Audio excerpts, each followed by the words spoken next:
What's up, everyone? Welcome back to another episode of the Heel Hookers podcast, episode 141. And we are back. As you can see, not all of us were able to make it today. Yeah, Ginger didn't care about the China card. Not at all. He had no feelings towards it. It was like, there's like no fights on this card. It's like, what, like half a fight in the main event and nothing else in the rest, you know? Just didn't even care. Nah, he's gonna listen to this and be so mad. I know. It's okay. It is what it is. We gotta joke. We gotta have the fun. He's out doing some stuff busy, so he couldn't make it to this one. But don't worry. You got us to hold you down for this absolutely beautiful review for UFC Fight Night Macau, I believe it's pronounced. From China, main event, two former champions, former 135-pound champion Petr Yan taking on former flyweight champion Deiveson Figueiredo at 135 pounds. Hey, what are your initial thoughts about this fight heading into this one? How you feeling on this main event? Bro, it's such a good fight. Yeah. Like, I'm actually not really sure how it's gonna go. Petr finally breaking his losing streak with his win against Song Yadong. Yep. That was a really good fight for him. He looked really good there. This obviously being a 5-round fight is going to favor Petr a lot. It always does. Yeah. It's interesting, you know. Petr's never been finished. Yep. Deiveson can definitely win decisions. He's only lost 3 times, 1 KO, 1 sub, 1 decision. You know what I mean? Like, I'm not really sure what to expect from this.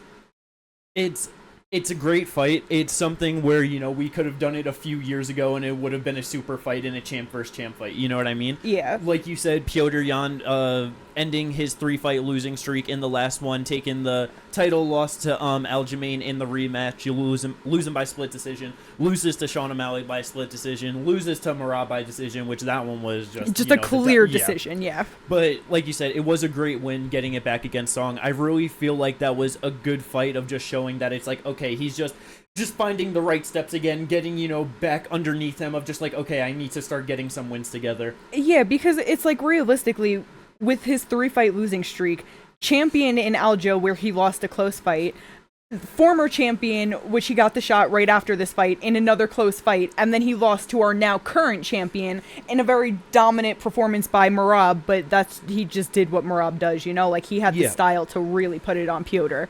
Literally the last 3 champions of the division are his last 3 losses. Exactly. And it's like, 2 of them being split. The Sean won a 3-round fight because the UFC knew that was the best chance of Sean getting that win. If that was a 5-round fight, easy dub on that night for Petr Yan. That wouldn't have been hard, you know? Yeah. And then it's like, Aljo is one of the greatest 135ers ever with the longest consecutive title defense streak in the division, and it was a close-ass fight, you know, losing by split. Right. So I feel like more than anything, it was just a really good confidence fight for him, you know? Yeah. Breaking that streak, getting back on the winning track. Like, I think that's really good for him coming into this Figgy fight. For sure, especially with that being 3 rounds as well. So, like, just having to get going early, just getting everything working, and, just getting it done. Just solid unanimous decision win in that one. I know, like, you know, you saying that you're not really sure how this one is going to play out. I feel like this is going to be a very good fight for Petr Yan in this one, honestly. I think he's just going to be a little bit more physical in there than Figgy in, like, some of the situations. I know Figgy punches hard. Petr Yan is an amazing boxer and, is very tough. I don't think Figgy's going to have the striking advantage. If anything, it's like with how Figgy was fighting, like, you know, in the last one with Cheeto, how he was doing real good circling on the outside, finding those, like, counter shots, like, blitzing in. I'm not sure how successful that's going to be against Petr Yan. Yeah. And I just, like, he has incredible jiu-jitsu. He's an amazing grappler. I just know Petr is incredibly good grappling as well. I'm not really sure how much he can get done there. It's always going to be one of those things where, as the flyweight coming up, I think if he can, like, make it the scrambly scenarios and, like, get a back, make it more of the jiu-jitsu scenarios, I think he's always going to benefit. Yeah. But I'm not exactly sure what the odds are in this one. But I mean, even like, with the jiu-jitsu, being able to get the back, it's like Aljo, someone people consider a human fucking backpack, you know what I mean? Not getting finished by him, not getting the sub there. Merab definitely not a submission threat at all, so that's like harder, but you know, Sean not being able to get him out of there with the striking. I do think that Petr's gonna win. I'm just not exactly sure how it's gonna play out. But I guess you're right. It's probably just going to be Piotr defending as much as he can with the takedowns and then outboxing Figgy, huh?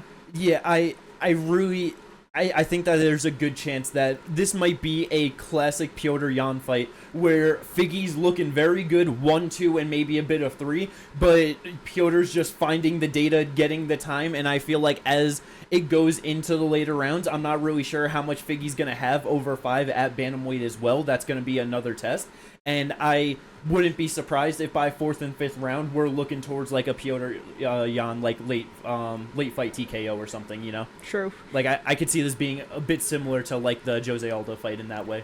I am curious though if he is gonna try picking it up just a little bit more, like earlier on, because like obviously he was able to do so with Song Yadong, knowing that was a 3-round fight. But it's like losing the split decision to Aljo, for instance. Like I wonder if that was something that put it in his head where like he needs to start working earlier. With Sean, it was only a 3-round fight, just another close fight. Merab, it didn't matter what he did, but with Song he was able to apply it, and if he can apply it with Figgy, like he might not have to give up the first 2 rounds, For sure. And because he like the Aljo fight, he cannot afford to lose time on the clock just sitting in like, oh, you have my back and I'm just being defensively sound. You know what I mean? Yeah. He really cannot afford to do that, which it's like that. I feel like that's definitely just going to be the best path to victory for Figgy. Like you said, Piotr never been finished. It's going to be extremely hard, but he definitely has amazing Brazilian jiu-jitsu pedigree. So it's like, I feel like that's going to be the best way. Either way, it is just a great fight between the two of them. I love watching them both fight. Yeah, man, it's gonna be so fun. Because even with saying that, like, I feel like it's gonna be just a classic Piotr Yan fight. I really would not be too surprised at all if like Figgy is doing real good work. He's landing shots that are like bothering Yan, and because with thinking about it, who knows? Maybe that like just footwork on the outside, you know what I mean? Being the smaller guy coming up, he is just a decent amount faster than Yan, and he might give him some troubles in the striking. Also, because the thing is I'm not really sure if Piotr is even, like, maybe he might be able to get a TK over him, but I'm not sure because, I know that I said that Figgy had the 1, but that was a doctor stoppage because of the swollen eye. It's not like he was actually out of there, Accumulated damage, of course, like, obviously it'll add up, and if something like that were to happen, but it's not like he's actually been put out. No, that's very true. And it's like, because obviously Piotr and Brandon, very different boxers for sure. Yeah. And Moreno will definitely put on more volume, like, early and just like keep it going. But I feel like Piotr might be a level above in like just the technical boxing. And just having more power. Yeah, that's where I feel like it's really going to make a difference like this weight class. But it just such a great fight. 2 former champs going after it. You can never go wrong booking, like that at the main event. And it's just Piotr's sitting at the top. Figgy's been working his way up. Like, it's the perfect fight to make. Yeah, and if Figgy gets it done, there's no way you can deny him a title shot at this point in his career. 0% chance. Because the only other person that's there is Umar, obviously, which it's like, we've talked about. He has the one better single win than Davison does have. But the resume that he's put together across 3 fights in this division. But that's the thing is if he gets it done over Piotr, I wouldn't say that Umar still has the better name. Yeah, not only would Figgy have the resume, but now he has Piotr that is just a step above Corey. Yeah. Former champion, just, you know what I mean? His only loss is to the champions, like... Yeah, and, it's obviously MMA math, but it's like, because, Piotr beating Corey, which that's where kind of using of, like, Corey beating Cheeto, you know what I mean? So it's like Corey being the better win, but if he gets it done over Piotr, 4-fight win streak with, just... it being Piotr Yan, Corey, Cody Garbrandt, Marlon Cheeto Vera, and Rob Font, it's like... everyone top 10 other than Cody, and that's just a former champ in name. Like that's, UFC 300. It was just like same with this one, former champ versus former champ, but obviously not as meaningful as this. But and for Piotr getting it done, if is able to beat Figgy, he puts himself right back into the mix of deserving a title fight too, because it's like he's fought so many people at the top. Obviously, if Merab beats Umar, then it's kind of like, what do we do with the division? You know what I mean? Yeah. Because I feel like at that point, it's when you just start making new matchups. Because there's just no reason to see a Piotr-Merab rematch, at least not yet. I don't know. No, I get it. It's because it's just hard, because it's like, if Merab beats Umar, he beats Sean, easily. They're like, they're gonna... Honestly, if he beats Umar, they probably go to the Sean O'Malley rematch. Yeah, that's true. The most likely thing, because it's like nobody's gonna want to see it, but it makes sense. But they're gonna want to see that over him versus a Corey or Figgy who lost to Piotr, or you know what I mean? Exactly. Like, Corey just lost to Umar. Figgy would be losing. Cheeto is. Cheeto just slides his way into another undeserving title shot. That would just be so terrible, man. Nobody needs that at all. Oh, sorry. Yeah. But because then it's like, yeah, we don't need to see Henry versus Merab again for a title. You know what I mean? Then it's like, what, we're at Song Yadong now. Yeah. Damn. I didn't see this coming. Yeah, 135. It's because we're in the weird time. Too many divisions are in the time period of switching over, and there are currently a lot of people outside of the top 15 that are young prospects on their way up, but it's gonna take time for them to get here and get to where it's actually gonna make a difference in the division. You know what I mean? No, yeah. So we just gotta hang tight because it's gonna be good. I really feel it. No, yeah. Like you said, just so many people coming up. It's just the process. It's turning over. A change of the guard in a way. At this point, and then But, like, also with 155, it's hard because it's like you got all these guys that are still at the top and so much better than a lot of these guys coming up, you know what I mean? And it's like, so it's going to take a little bit for these guys to start breaking in, you know what I mean? For, like, the Peyton Talbots and all that, but they're coming. They're knocking at the door. Yeah. Just got to give it the time. But from a very good main event to a decent co-main event, I would say, I definitely like that Yan Xiaonan is getting the co-main event respect in China. Like that, that's very good for her. Yes. Especially like it, bro. That last fight with Zhang Weili was just so incredibly rough for her. You know what I mean? Just a beat down across every single point of that fight. You know what I mean? Like she got the moments of dropping Zhang, and like having the success, but looking like she almost got like choked out of there, TKO'd it, you know what I mean? And yeah, then got she was decision. Finished in every way possible. Lost that way. Yeah, but she's coming in, taking on Tabitha Ricci, which is just a giant step up in competition for Tabitha. Yeah.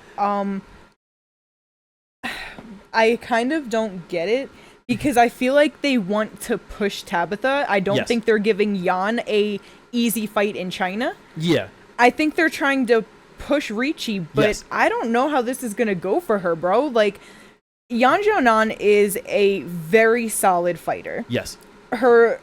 She has good wins, like her losses, Carla Esparza, Marina Rodriguez, and Zhang Weili. Like, that's really not bad. Yes. Tabitha Ricci,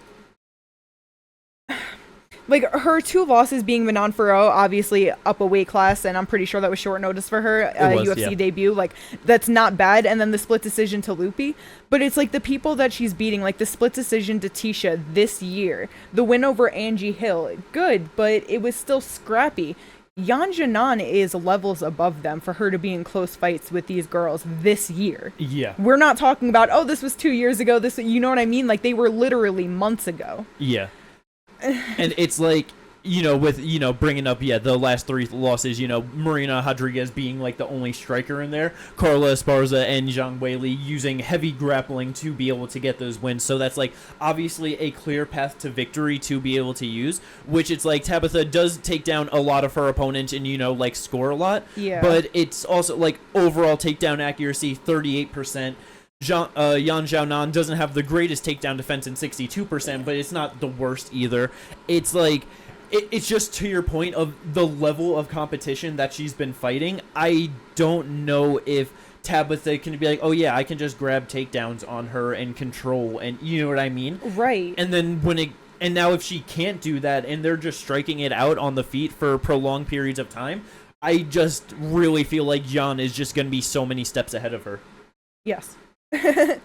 2 inches taller, 2 inches longer, and her striking is just much better. She's just going to be touching her up over the fight. Like, I wouldn't be surprised if she could get a finish, but probably get the decision. But I just think it's a big step up. Yeah, it's like, unless Yan just really feels the pressures of fighting in China and can't handle the pressures, like that's the only way I see her kind of just shitting the bed and Tabitha getting the best of her. Yeah, or just she is 35 years old. It's obviously not the oldest, but you never know exactly. Just fighters aging, whatever. whatever. So it's like you just never know. One of those things of like just how badly she got beaten in her last one. Just like that is easily a fight that could change you. And for sure, that was a really bad fight. Yeah, so it's and like it's not like Ricci's bad. I'm not trying to like down talk her. It's just the step up that I'm like, I don't know if this is right for her. Like, you want her to do big things, give her a levels, experience. It's like Yan Xiaonan was in a title fight this year. It's like, she got shut out in that one, but she still made it to the title fight this year. A year ago, Tabitha losing a split decision to Lupi Godinez. You know what I mean? We absolutely love Lupi, but we know how limited and basic that she is. You know what I mean? And it's That's why she's 7-5 in the UFC. She's great, but she's not top level. Yeah. And that's fine. She's here for a fun time. So like you said earlier, you don't really understand the matchup. It's what we've been talking about it for a bit, that 115 has just been struggling for a while. We need new names at the top of the division, and I feel like this is just one of those moments of like, okay, fans like Tabitha Ricci, so let's just give her a really big step up in Yan Xiaonan. And then on the flip side for Yan, it's like, it could be looked at as like, oh, this is a easy win for you coming off of a title fight potentially, and you're getting it in China. You know what I mean? So it definitely see why both of them took it for sure. But it just, when it first got announced, it was just like, okay, that's a wild one that we weren't expecting. For sure. But definitely would be favoring Yan Xiaonan to win, but we'll see how all of that plays out in the co-main event. The featured bout, seeing that this one was here, I was just like, it's one of those things, man, where it's like, because the opening fight on the main card is Volkan Oezdemir and Carlos Ulberg, which is easily the most, next important fight to talk about on this card. Yeah, 2 ranked guys in, And it's like, I get it's probably one of those things where it's like, they like to start the main card off good. They always try and put something that they know is going to deliver, but it's just weird that such a big difference in meaning of fights, between the feature bout and then the main card opener. Because, Ozzy Diaz, making his UFC debut, lost on the Contender Series 2 years ago to Joe Pyfer, won 2 fights since then. And then Jean Mignon came off road to UFC, got a knockout in his UFC debut. So, it's definitely like, okay, Jean Mignon from China trying to set him up on a bigger spot on the card, which I totally understand and get it, but it's like, I feel like we're more than likely going to get a fun fight out of this one. So it's just like, you probably could have just put that as the opener. The next fight in Song Kinong and Muslim Salikov, that's definitely going to be a great fight. It's, why is it not Volkan Oezdemir and Carlos Ulberg in the featured bout, Are you sure it's definitely going to be a great fight? Huh? I said, are you sure it's definitely going to be a great fight, Song Kinong and Muslim Salikov? You don't think that one's going to be a fun one? I mean, it definitely could be. I'm sorry. I guess I just have Muslim's last fight in my head way too hard, where it was just him and Ponzinibbio. Yeah. It was just not a great fight. And him just being 40 years old now at 170 pounds, I'm just like, how much does he really have to give a good fight, Yeah, that's fair. I mean, I don't know. I feel like, I'm not expecting, fight of the night, but it's like, I don't think that it's gonna be, terrible. Yeah. But I definitely just be letting Muslim's age slip my head a little bit too much for sure whenever I be thinking about him. Just always be thinking about him years back. Yeah, no, just seeing, he is 40 years old, because I was like, he's old as hell, right? Yeah. Just how much can he really do right now? But you know what?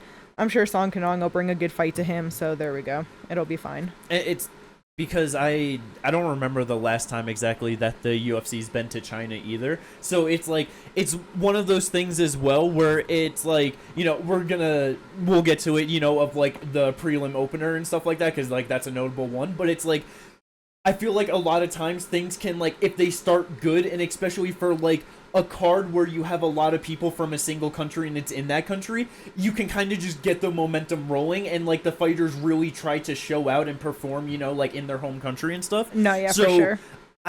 I don't know, like, especially just looking at this main card, like, so many people are going to look at it and be like, oh, this isn't a good main card, like, there's not really names, whatever.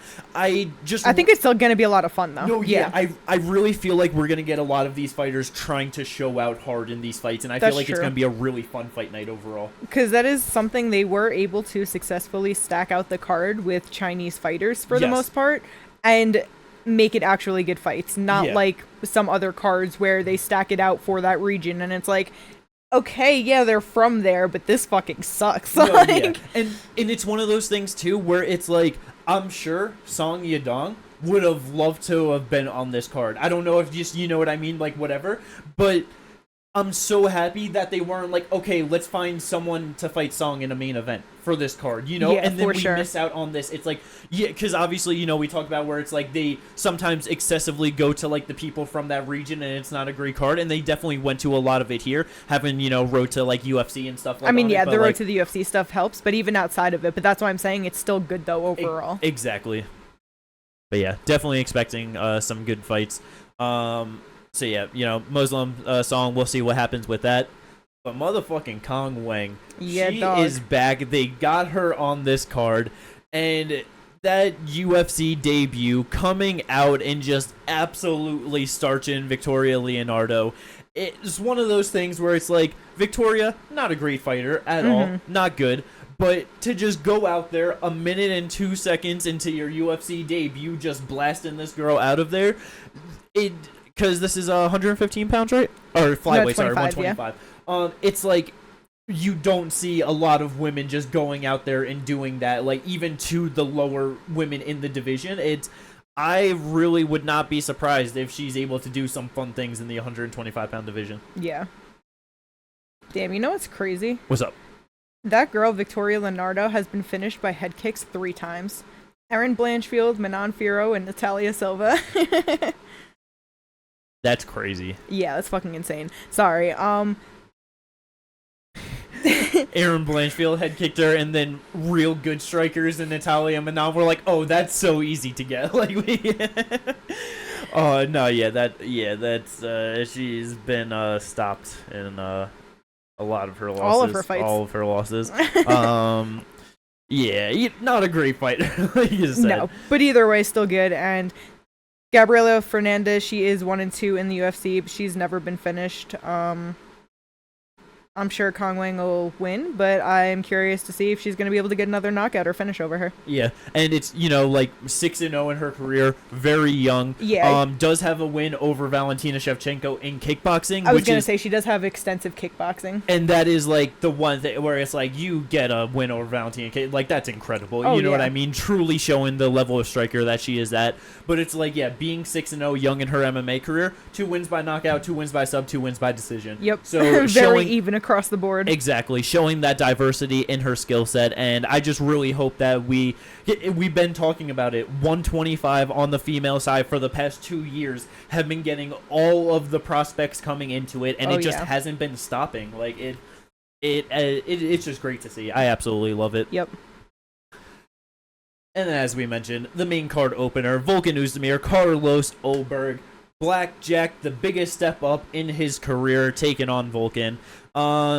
He was supposed to get the Jamal Hill fight, which was crazy. Yeah, that whole fucking week of just like going through the different fights and stuff was just absolutely ridiculous. Yeah, bro. It is just so good for Carlos Ulberg's career that he did not go from that 12-second knockout of Alonzo Menefiel to fighting Jamal Hill. Yes. That is... I don't care if Jamal was coming off of a knockout loss 2-3 months ago. You know what I mean? That is just such a big step up, and that would have been so bad. Taking on Volkan Oezdemir here has fought so many of the top people at 205 pounds across the years in the UFC. 8-6 in his UFC run. Bro, I was gonna say fucking all of them in the top. Like Johnny Walker, Bogdan Guskov, Nikita Krylov, Paul Craig, Magomed Ankalaev, Yuri Prohaska, Alexander Rakic, Dominic Reyes, Anthony Smith. Like, he's fought the whole top. Wins and losses, but like he's been around fighting all of them. Yeah, like literally his UFC debut was OSP in 2017. Misha Serkinov, Jimmy Manua, the first 3 fights that he won to get the title shot against DC. Like every single everyone after that, at some point, or still is a top 15 fighter in that division. That's pretty goddamn incredible, especially for someone where it, like, came in like, oh, just big punches, a very limited skill set, got destroyed by DC, you know what I mean, in the title fight 6 years ago, and has just gotten so much better, rebuilt his skill set, you know, to like try and be the best that he can, and still hanging around the top of the division, won 3 of his last 4 fights, you know, like. Yes. And then you have Carlos Ulberg, who is 6-1 in the UFC. He took his 1 loss to Kennedy and Nzechukwu in his UFC debut 3 years ago, getting knocked out. Since then, on this good winning streak, but nobody really notable, nobody that great. Yeah, other than Alonzo. Well, I was going to get to that. Other than Alonzo, who absolutely shit the bed. 12 seconds in and the fight was over because the bell rang. He ran head first into the fence and then just got caught, fell, got back up, got knocked down again, and the fight was over. It was fucking ridiculous, and it looked like it was out of a cartoon. Yeah, it doesn't really show anything to Carlos's skill set, and I'm not trying to take away from him, but he didn't do anything. Like, Alonzo ran into it and then he hurt him. Like, good for you for actually catching that, and like, you know what I mean, for being able to accomplish him, you know, like, I'm sorry, but like being able to do that off of him like fucking running into there and shitting the bed, like, good for you, but bro. I know, because it's like, not like there are so many people that where it's like, you can literally rush them and they like fall apart, you know? Yes. So to be able to be aware and to just find the shot easily, 12 seconds done, good. But it's like, bro, I will just never get over, like, I've been watching the UFC for fucking 10 years almost at this point, you know, like, some of the craziest, dumbest, lowest IQ shit to just immediately unfold, like, so fast, to just do something done, and then just the dumb shit happens and you're knocked out, you know, like, incredible. Absolutely incredible. It was so bad. It was so funny. But like, we didn't get to see anything from Carlos to see how he actually works against the top of the guys of the division. So this will be his actual real first step up, and it's going to be a tough test for sure. 6 wins in a row, 5 by finish, 4 by knockout. You know what I mean? It's like the hooks, 2 left hooks to ground strikes. You know what I mean? Just the counter punches in the last one. Like, he's clearly got that on lock.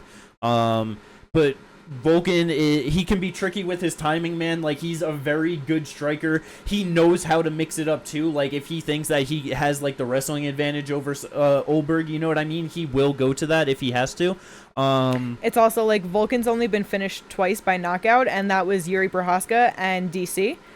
With that, DC was ground and pound, but either way, you know, it's like 2 very high level guys that got that done over him. So 2 champs. It's like, if he can do that, that's pretty damn good. 100%. So I am very excited for that one. That is going to be a great fight at light heavyweight, and I really can't wait to see how that plays out. It's one of those where it's like, for the division, you definitely hope that Carlos Ulberg can look good, get the step up, you know, and move up as the new name.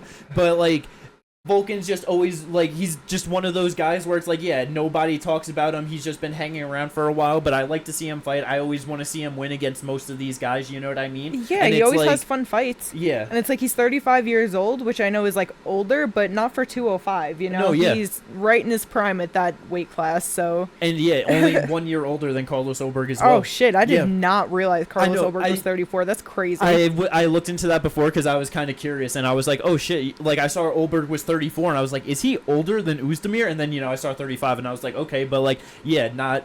Yeah, I didn't realize that at all. I thought he was young. Yeah. Like, not super young, but, like, 29, 30 type shit. I mean, it looks young as shit, you know what I mean? Mm-hmm. But yeah, great fight for the top of the division at 205 pounds. If Ulberg gets the win, I feel like he'll definitely get a much bigger step up in competition than Oezdemir, you know? You think that if Jamal Hill is healthy, then they'll go back to that fight? Probably. That would make all the sense in the world. I feel like they tried to do that short notice, and it's like Volkan ranked number 8 right now, Ulberg at 10, so, you know, going to number 3 and Jamal is a little bit of a step up, but it makes sense. Or do you think that they will offer him Nikita to just try to get this man a fight since he wants to get in there? Or do you think that they kind of don't really give a shit and they'll just go to Jamal anyway? Yeah, Nikita is not a guy that I know that they don't care, but mean? If they thought that he could win, it's a good step up, and then there's a fight for you, so that you know what I mean? Yeah, it's like Nikita's just like one of those guys, kill or be killed, and it's like he can out grapple like strikers and then like outstrike grapplers and stuff. You know what I mean? So I'm not sure if the UFC is like, that's like a. The thing is that Ginger's not here, so I have to be the one to throw in Nikita's name in the hat. But I feel like they are gonna go back to Jamal Hill. Yeah, and it's just a good fight. Yeah, shit, a fucking like Rakic even. You know what I mean? Like if depending on when he wants to come back, losing to Ankalaev in the last one. Like shit. Do you think they'll do something like Yuri? I know I know Yuri's number 2, but Jamal's number 3, and they tried it. So if he gets like a legitimate win within the top 10 in Volkan Oezdemir, I wonder if they'll go to that. I definitely think that's one of the things of timelines for sure. Yeah. Goddamn.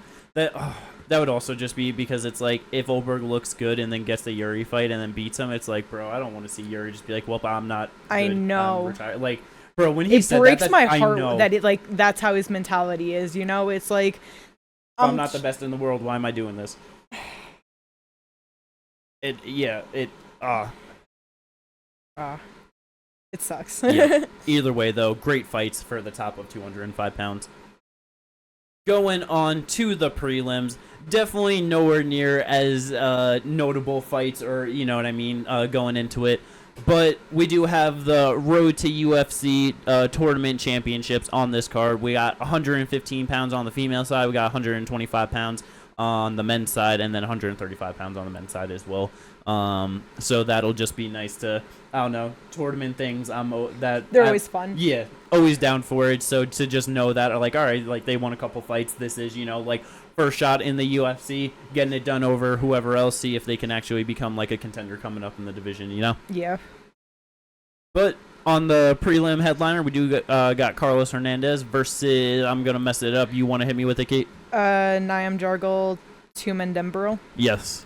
I'm excited for that one. Yeah. Tumen Dembril, he has really good submissions. That's his main way of winning. 8-0, 26 years old, just probably going to be a fun addition to the flyweight division. Yeah. And yeah, I just love the scrambles within flyweight, so I love seeing people that have submission threats. It's like, hell yeah, let me see this shit. Yeah, also pretty big too, 5'7" with a 71-inch reach. That's crazy. Yeah, I did not even realize that. Yeah, I was curious. Yeah, like, obviously 5'7", definitely just on the taller side, but a 71-inch reach, like, I just off the top of my head, I am not sure if anyone like in the top of that division has a longer reach than him.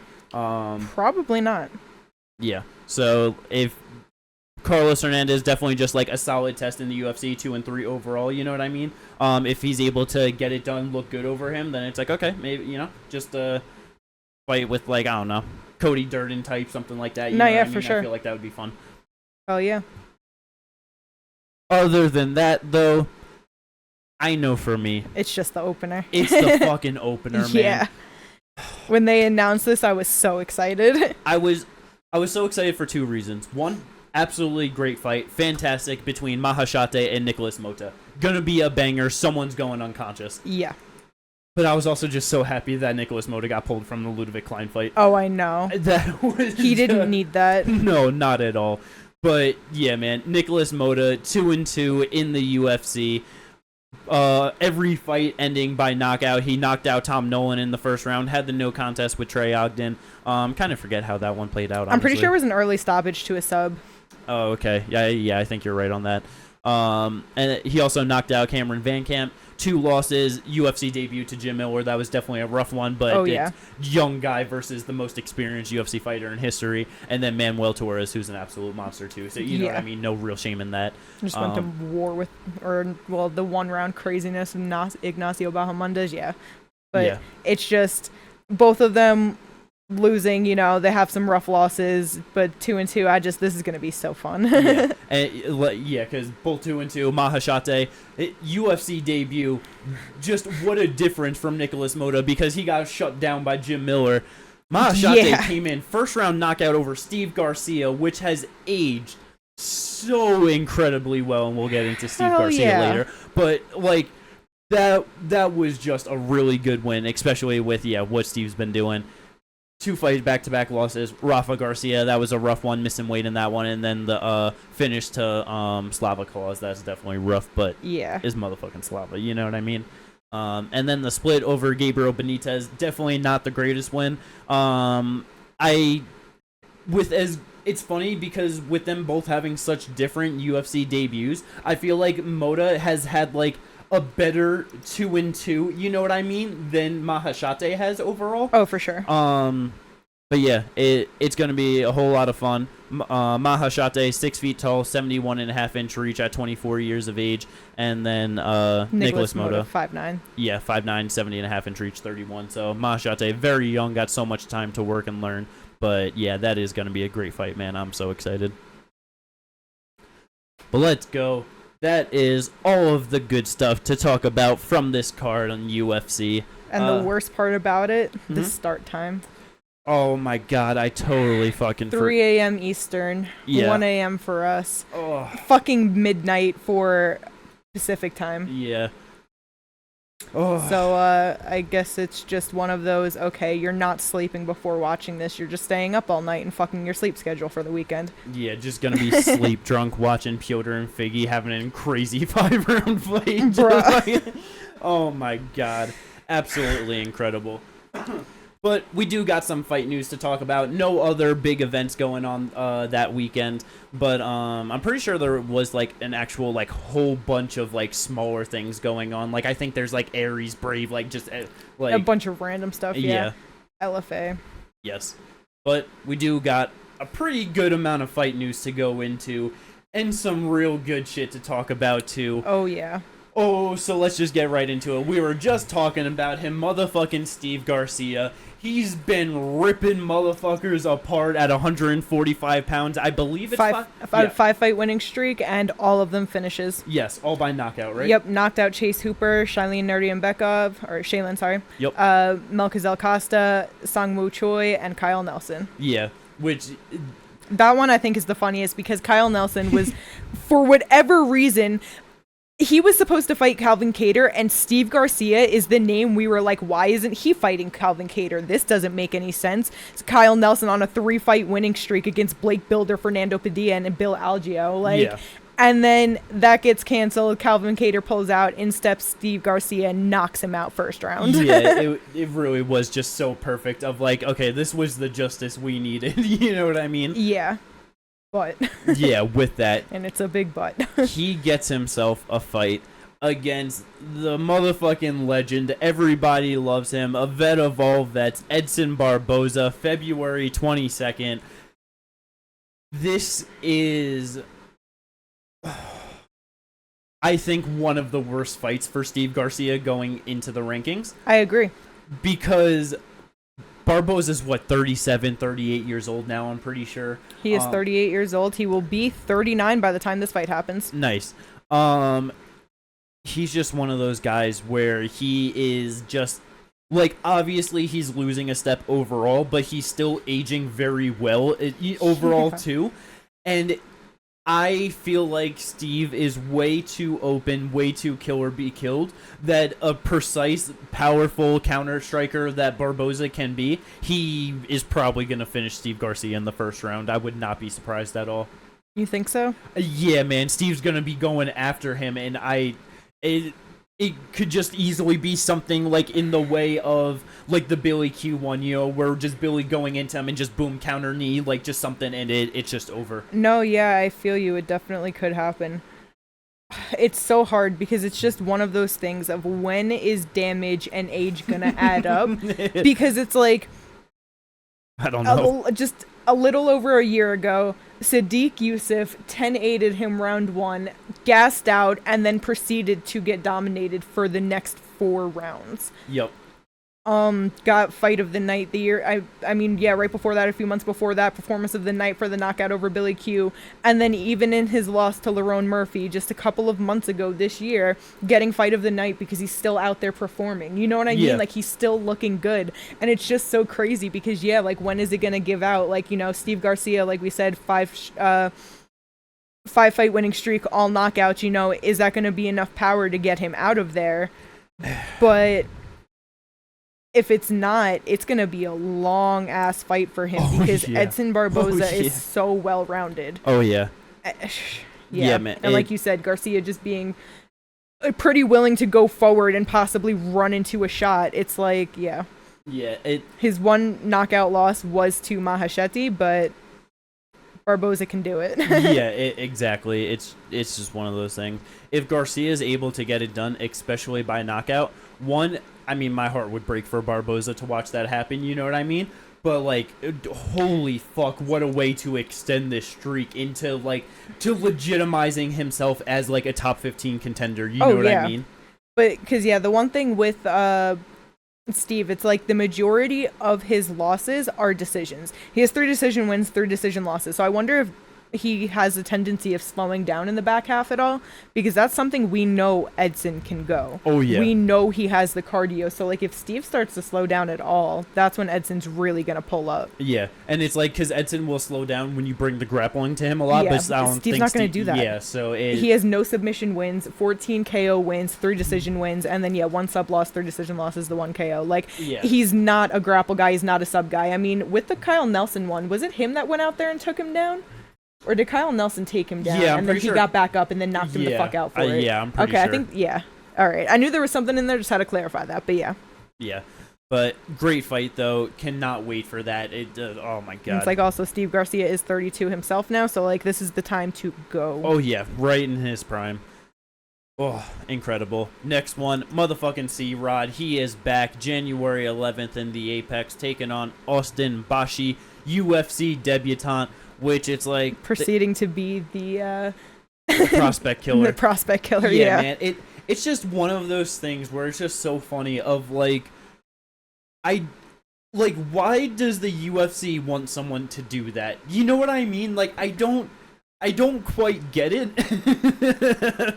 But I love it for C-Rod, and it's just a fun thing when it happens. You know what I mean? Yeah, I guess. I don't know. It's like one of those things where it's like, yeah, you got someone that's like, oh, I've taken like 3 O's. No, like, literally back to back, he took Raul Rosas Jr.'s O, Cameron Simon's O, and then Isaac Delgarian's O. Yeah. Lost to Juliana Rosa, and now he's fighting Austin Bashi, who is a 23-year-old making his debut off of Contender Series this year. Yeah. He's undefeated too, right? Yes. Yeah.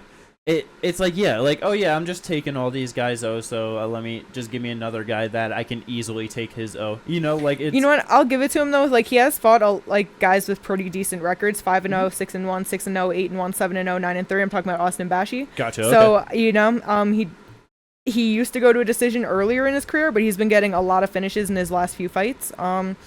I wonder if he's going to make it more interesting than we're giving him credit for as a young debutant, you know? It's very possible. It's one of those things where it's like, yeah, not knowing these guys, you know, and especially like someone like C-Rod where it's like, yeah, he is clearly a very good fighter coming up, but he does have weaknesses, you know what I mean? So like someone coming in, they're like, okay, I can see these in these fights and game plan, you know, where it's like C-Rod looking at this new guy coming in, it's harder to do that, you know? Yeah. But yeah, that just cool for C-Rod. We'll see how that plays out. Now into the good shit.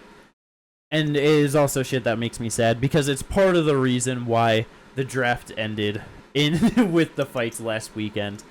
But with Bilal pulling out of the title fight with Shavkat, has the bone infection, all of that, not going to be able to defend the title.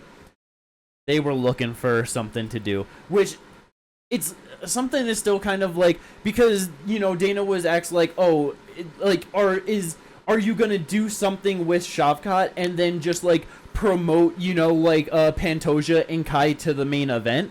And he's like said that, like, you know, that wasn't the plan, and they were looking to do something non-title for the main event, like that, you know, like when he was like asked about it by Kevin Iole, like that's how, like, with just the questionings and how it answered, like how it made it seem.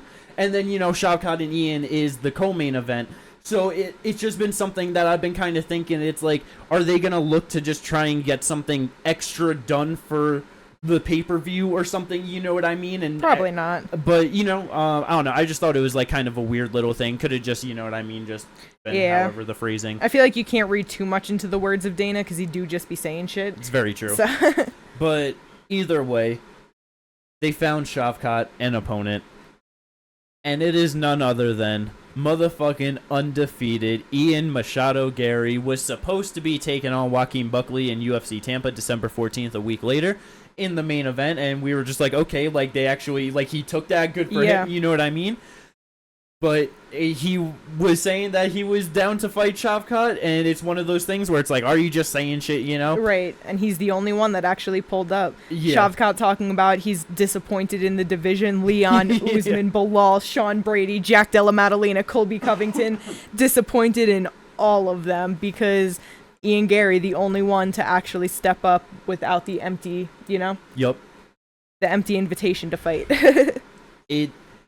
A combined record of 33-0 between these two men, going after it to see who is the one deserving contender right now to fight Bilal Muhammad for the welterweight title. It's fucking here, everyone. Like, I remember talking about this fight, 2 years ago? Like, oh shit, when this gets to the top of the division, when this is a big fight, this needs to happen. It's gonna be great, and we're here. Yeah, like, since the start of this podcast in February of last year, we have constantly been talking about the welterweight contenders and that they're coming up, they're gonna be doing things, and it's gonna be great. We are finally at that point where all these motherfuckers are right here in the top 10, top 15. And we were talking about it the other day. I have no doubt in my mind that because it's always like one of those things of like, looking to like, 10 years ago or whatever, the fan base was so different, so many people don't know about it. So it's like, but within like the last few years or whatever, from 2025 probably up to 2030, this is going to be like a golden era of the UFC welterweight division. I agree. Because we have so many talented fighters that are doing such incredible things, and they're all going to have to fight each other, and it's all going to start happening now with, like this one. Especially with this matchup. And this is something where they're both young enough that this could be ran back as a huge rematch in 3 years. Yeah. Yeah. For, like, you know what I mean? Easily. 30 years old to 26. It's then, like, we're 27 now, but it's like, it's such a big fight. I love it. And it's so fucking good. Just expect the rematches and trilogies in such epic fights to come from all of these contenders because, Shavkat, like you said, Sean, Jack, Ian, Garry, Michael Morales, Carlos Prates, like, it is time. I am so excited. Let's fucking go. It's absolutely incredible. Initial thoughts with all of this? You think Shavkat gets it done? Yeah. Yeah, it's just one of those things where it's like, obviously, Ian was just got like, the fight with Buckley for, a week later, so it's like he's been just started like a training camp and all that. But it's like Shavkat's known forever that he's fighting Bilal for the title. Yeah. And yes, it's a very entirely different style and matchup in terms of their size and build and everything from Bilal to Ian Garry.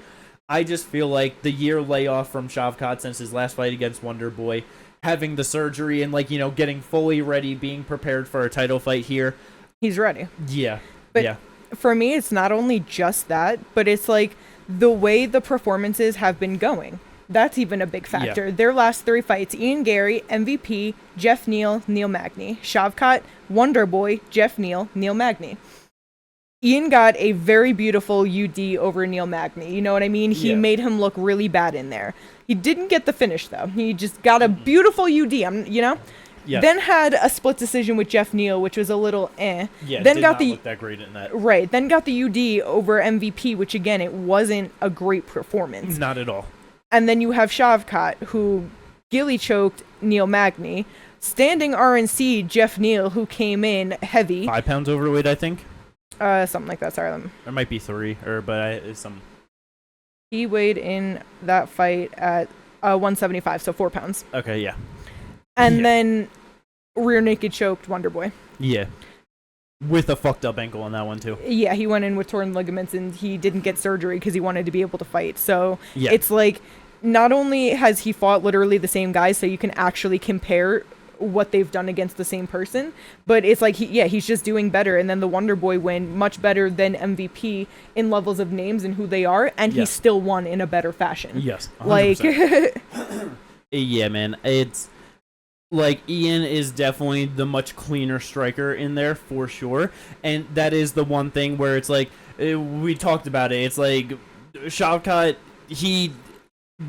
he loves to start an exchange not moving his head at all, and right, then he gets touched and he's and it's like, oh yeah, I should do this, but I feel like Ian is not the best fighter to be doing that against, for sure. But it's like you said, with just going to the decision against all these top level fighters, I just feel like Ian's going to feel the pressure and the threats from Shavkat in there, where he's going to have to take a safer, more methodical approach to it. And it's like, yes, we haven't seen Shavkat ever go past, or to a full third round, the Jeff Neal very close to it, or extended. But it's like, no, this is 5 rounds, yeah. Yeah, 5 rounds. We haven't seen Ian in that either. But, you just can't let a guy like Shavkat hang around. You just can't. He's going to find a way to get it done. 18 wins, 18 finishes, no loss. It's just, you don't want to fuck around with that, man. Yep. It's such a good fight, though. Yeah. I'm so excited, and it's less than a month away. Yeah. Just such big props to Ian Garry for taking this fight. Oh, yeah. Let's go. But with Ian Garry pulling out of the Joaquin Buckley fight to get this opportunity against Shavkat, Buckley got himself a new opponent at UFC Tampa in that main event. He sure did. And like I just said, big props to Ian Garry. Big props to motherfucking Colby Chaos Covington for stepping into this fight against Joaquin Buckley, because I really did not think that there would be a world where he would take a fight against him. I don't think that he's the most winnable matchup in the division for Colby. It's not the best circumstances of shorter notice coming into it, and Buckley just doesn't have the most name or name value or anything on him that it's if Colby goes out there and smashes him, that it's oh yeah, you can get a title fight off this win. You know what I mean? Super surprised that Colby took this. Yeah, that's why I was really shocked that they didn't go just keep it Ian Garry, Joaquin Buckley, and put Colby in with Shavkat, because it's one of those things where Colby is a great name to get a win off of for Shavkat, and if Colby did happen to win, it is the immediate jump into the title shot. But I wonder if he really just didn't want that fight. It's very possible. Where it's one of those things Shavkat was calling them out of, all these guys saying that they want to fight me, but nobody's actually signing the contract. And that's a very Colby-ass thing to do, Oh, yeah, for sure. Yeah, I wonder if he really just didn't want that shit. And he just saw Joaquin being an easier win. Definitely an easier win than Shavkat, for sure. But yeah, it's Buckley. You shouldn't count Buckley out, though. Fuck no, bro. Because I feel so count many... Buckley out. I'm favoring Buckley to win this fight. I'm saying Colby shouldn't count Buckley out, Yeah. Because I'm sure he's looking at him he's 10-4, he hasn't done anything since being here. But it's since moving down to 170, he is on a very good streak. Yep, 5 in a row, I believe. Yeah, 5 in a row. He's doing good things, but it's not just that, he's only 30 years old. Yeah. So with that, he has developed a 10-4 record as a youngin, and he is now entering his prime and just performing at the best capabilities that he has. Yeah, 100%. It's not easy. And so I just don't think that he should... it is an easier win than Shavkat, I guess, but not an easy win. Not at all. But yeah, that is definitely just a very fun fight. That's going to be if Buckley can go out there and get it done over Colby, which I really think that he can, great name to add to the resume, especially just off the back of knocking out Wonder Boy. Now, if you can go out there and stop Colby, you know what I mean? It's Colby having the TKO loss to Usman, which was legit, but obviously there's just so much shit around it. Bro, if he can go out there and just fucking knock him dead, you know what I mean? Just make it real legit, then that's just incredible. Yeah. Hell yeah. We'll see how that plays out. 2 more fights for UFC 310. Vicente Luque, he was supposed to be fighting Nick Diaz on that card. Nick Diaz is out of the fight, which it's just one of those things where it's with him being in the talks to come back, it's I feel if he comes back, loses, then it's we could just be done with it, But now with him pulling out, it's okay, well, now is he going to just get extended to trying to come back and do whatever, you know what I mean? Vicente, I feel at this time, it was a good time to go to this matchup and everything, So now it's who knows what they end up deciding to do with Nick Diaz. But motherfucking Temba Garimbo ends up getting the fight. Is saying a while ago that he was gonna come in short notice to a big title contention fight or some shit like that. Yeah, he was gonna step in and fight Leon. But gets Here Vicente Luque 3 fights after saying that or something. I mean, granted, he has fought 3 times this year. This will be his 4th fight this year. So when he said it earlier this year, we're not too far removed, but yeah. Literally since then, Ramiz, Brahimaz, Nico Price, and now Vicente Luque. Yeah. You think Temba's gonna go in here and get it done over Vicente? I don't know. I am just obviously always going to be worried about Vicente coming into these fights now. Yep. Temba, I know, like, he got the one knockout and decided to act like he's, like, a huge knockout artist, but, like, he's not. So I'm not sure I'm really too worried about his striking with Vicente. And with my worry going down because of that, Vicente's still a monster and still levels above anywhere Temba's ever been. Yes. And I think he could get this done. Yeah. Like, especially short notice for Temba. You know, it's 33 years old at 170. It's not like he's, like, real young coming into this and you know, like... No, yeah, for sure. I don't know if I favor him in the fight at all. Yeah. It's hard. Bro got gilly choked by AJ Fletcher. AJ Fletcher has shorter arms than people in the flyweight division, and he's out here subbing people. That's why that gilly was so tight, you know what I mean? Yeah. You got the arms locked and you can't get out because 67-inch reach. Yeah, I know. I just had to throw that part in there. I definitely hope Luque can get it done for sure. Mm-hmm. But I wouldn't be surprised if this ends up being a rough fight for him and if Temba's able to get it done. No, yeah. Last fight to bring up for UFC 310. When I saw this, I was so goddamn surprised. Just such a good fight. I am very excited for this one. Bryce Mitchell, he is back after a nice, good old long layoff after getting viciously knocked out from Josh Emmett. Yeah, I'm glad he took a good year to just recover, because that was nasty. Yeah, he for sure needed that. Yeah. But he's taken on motherfucking jiu-jitsu legend Crone Gracie. He's only ever won by sub, so I'm sure he's fine in the brain damage. Yeah, he's not good. He's got nothing in the feet. If Bryce can just move, like, just laterally, then Crone's striking is just nothing. But yeah, Bryce is definitely going to be the better striker in this one, for sure. I'm just wondering if Bryce is gonna be willing to, like, grapple with him. Yeah, if he's gonna entertain that at all. Which part of me is like, just get a good win, look good, you know. So the best chance is to probably just stuff all the grappling and just beat him up on the feet. But I feel like we could get some real fun shit in the grappling if he does decide to go there. Yeah. It's just scary. Yeah, very scary. But yeah, just a nice little wild addition to add to UFC 310. Just definitely not expecting that. Mm-hmm. Last couple little mentions. Miranda Maverick, she was supposed to be fighting Tracy Cortez, but she is out. That was on the UFC Tampa card. Or no, that was... No, it was for Tampa. Okay, I wasn't sure if like, it was a different one. Originally, it was for the summer, and then Tracy pulled out because she stepped into the Rose fight, and then they rebooked it for Tampa. Okay, I gotcha. But in steps in Jamie Lynn Horth, who just got the win on the Canada card, right? Yeah. Yeah. Got that one.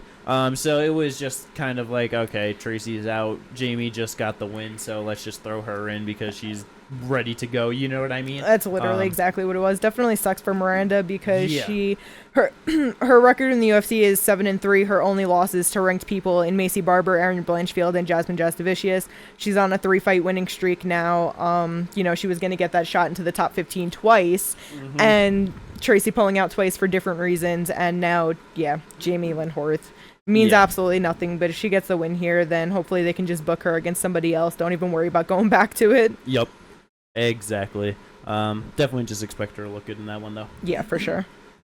Next fight, a wild one to see today. I was not expecting just this coming out of nowhere. Yeah. Motherfucking Tommy Fury is boxing Darren Till on January 18th in Manchester.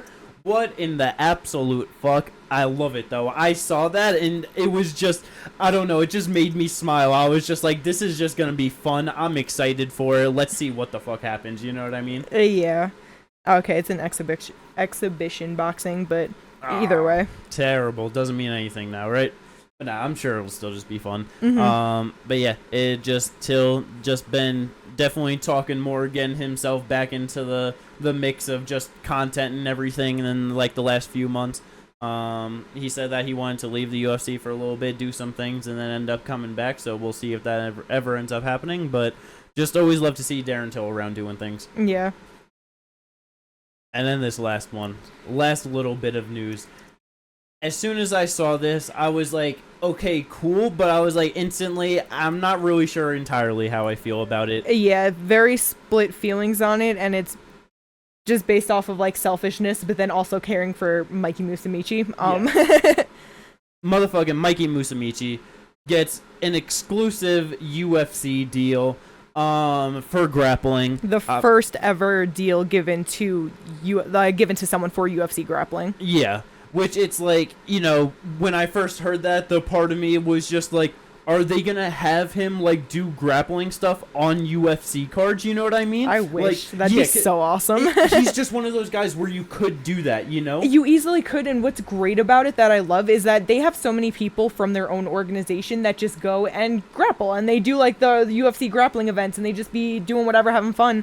You can get them matched up with so many different people, bro. There could be so many fun things. Bro, all I want with this, it's like, just get a fucking mat, get a venue, have Mikey on one side, and then you literally just have the entire top 10 of the flyweight division just lined up, you know? And it's like, you just start with number 10. And then they just, you know what I mean? And like, just Mikey just goes out there and grapples them, just gets a sub. Okay, next one. And he, you know what I mean? Yeah. Just let him grapple the entire flyweight division in a single night. You know what I mean? Like, that would just be so much fucking fun. Anything. It would just, you know, there's so many things that they could do. But they just have him grappling on Fight Pass, which, you know what I mean? It's like, yeah, that makes sense that that's all that was going to be. But it's like, yeah, I'm sure he's probably going to get a good amount of money, probably overall more than, you know, just going around doing whatever random grappling things. But it's just one of those things of like, okay, yeah, just the UFC and their restrictive shit. It's like, how restrictive are you going to be with him? You know what I mean? Although, you know, I will say, it's like with one championship, Mikey has not grappled outside of one championship like others have, like Cade and Ty and stuff. Yeah. So I wonder if he doesn't really care to go compete in these tournaments, and he kind of just wants to do it here and there for funsies and get paid. And if that's the case, maybe he might even be able to get more grappling matches like with them, because they hold them often enough, and they're not going to be looking to, oh no, we have to hold you for a big card or put you here or put you there or push you this way. He's just going to be grappling guys on Fight Pass. Yeah. So I'm sure he'll be able to get much more matches if he wants to. That's possible, and, yeah. Yeah. Because I also just wonder, like, how much of like one it might have been like our grappling, like it started with Mikey, you know what I mean, as their like first big star. I wonder if they're just like, nah, we like, yeah, Cade is young, whatever, you know, like, and just, you know, they can do like grappling like outside if they want, but like we can't have Mikey getting injured doing anything, you know what I mean? I just wondered if like that could have been something with one championship. True. But I mean, either also way, living in Asia too, I just wonder, you know. Yeah. But either way, that's how he's been doing things, so it wouldn't be too much of a switch up. Yeah. Like, this year, he's literally grappled one time. Yeah. But either way, just cool for Mikey. Back in the U.S., as long as he's happy, living life, doing whatever he's able to do, that's all that motherfucking matters, man. I know that every time they say Mikey is grappling on a Fight Pass Invitational, I'm watching that Fight Pass Invitational. Hell yeah. It does not matter where he is, what he's doing, I'm going to be watching him grapple. Yeah, dog. But let's go. That is the end to this episode of the podcast. I hope everyone enjoyed this one. Like and subscribe if you did. And hopefully we'll catch you on an amazing review to this UFC China card. Let's go. Yes, sir. Peace out, everyone.